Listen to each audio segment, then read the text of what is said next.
আমার কাছে অনেকেই প্রশ্ন করে যে ক্যান্সারের চিকিৎসার জন্য মরণব্যাধি ক্যান্সার চিকিৎসার জন্য ভারতের কোন হসপিটাল সবচাইতে ভালো। তো আপনারা জানেন বাংলাদেশ থেকে প্রতি বছর অসংখ্য রোগী ভারতের বিভিন্ন হসপিটালে চিকিৎসা করতে যায়। তো আসলে যে আপনারা ক্যান্সারের চিকিৎসা করার আগে ফেসবুক, ইউটিউবে কিংবা অনলাইনে আপনারা প্রচুর পরিমাণে ঘাটাঘাটি করবেন, একটু সময় নিয়ে দেখবেন যে আপনার একটা ব্যক্তিগত মতামত আছে যে কোথায় চিকিৎসা করলে সবচাইতে ভালো হবো। আমি কিছু আপনাদেরকে সাজেস্ট দিতেছি যে বাংলাদেশ থেকে সবচাইতে বেশি রোগী যায় ভারতের তামিলনাড়ু রাজ্যের বেলুর শহরের সিএমসি হসপিটালে। তারপর হচ্ছে যে টাটা মেমোরিয়ালেও সবচাইতে বেশি যায় ক্যান্সার চিকিৎসা করার জন্য। এছাড়া আপনি কলকাতাতে, তাছাড়া হচ্ছে চেন্নাইয়ের বিভিন্ন হসপিটালে, তারপর হচ্ছে বেঙ্গালুরে, আপনার দিল্লিতে, যেগুলোতে সবচাইতে বেশি রোগী যায়।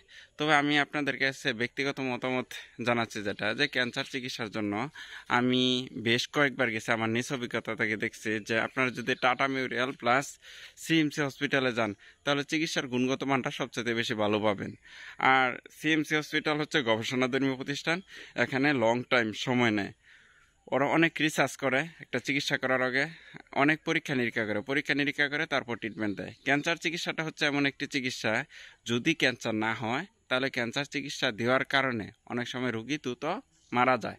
তো আপনারা যারা ক্যান্সার চিকিৎসা করার জন্য সিএমসিতে কিংবা টাটা মেমোরিয়াল যে কোনো হসপিটালে যাবেন, যে প্রয়োজনীয় যারা চিকিৎসা করছে আপনার জানা মতে, কিংবা যারা এই বিষয়ে অভিজ্ঞ, কিংবা বাংলাদেশে অনেক ডাক্তার আছে, তাদের কাছ থেকে প্রয়োজনীয় পরামর্শ নেবেন। প্রয়োজনীয় পরামর্শ নিলে আপনারা দেখা গেছে কি সুন্দর একটা সমাধান পেয়ে যাবেন। যে বর্তমান সময়ে আপনারা জানেন প্রচুর পরিমাণে ক্যান্সার রোগীর সংখ্যা বৃদ্ধি পাইতেছে। যে এগুলো সবচাইতে বড় কারণ হচ্ছে খাদ্যাভ্যাস, বাংলাদেশে ভেজাল খাওয়ার কারণে এই রোগগুলো দ্রুত বৃদ্ধি পাইতেছে। তো আসলে ক্যান্সার চিকিৎসা খুব ব্যয়বহুল চিকিৎসা। আরেকটা কাজ করতে পারেন, আপনারা সিএমসিতে কিংবা টাটা মেডিকেলে যাওয়ার পরে কিন্তু তাদের একটা সমাজসেবা অধিদপ্তর আছে। আপনারা যদি আপনার যে ডিপার্টমেন্টের ডাক্তার আছে, যে ডাক্তারের অধীনে চিকিৎসাটা নেবেন, ওই ডাক্তারের সাথে যদি আপনার অবস্থা, আর্থিক অবস্থা সবকিছু ঠিকঠাক মতো বুঝাইতে পারেন, তাহলে আপনি চিকিৎসার ক্ষেত্রে অনেকটা ডিসকাউন্ট পাইতে পারেন। তো আসলে যে আরও যদি তথ্য জানতে চান তাহলে অবশ্যই আমার নাম্বারে যোগাযোগ করার জন্য অনুরোধ রইল।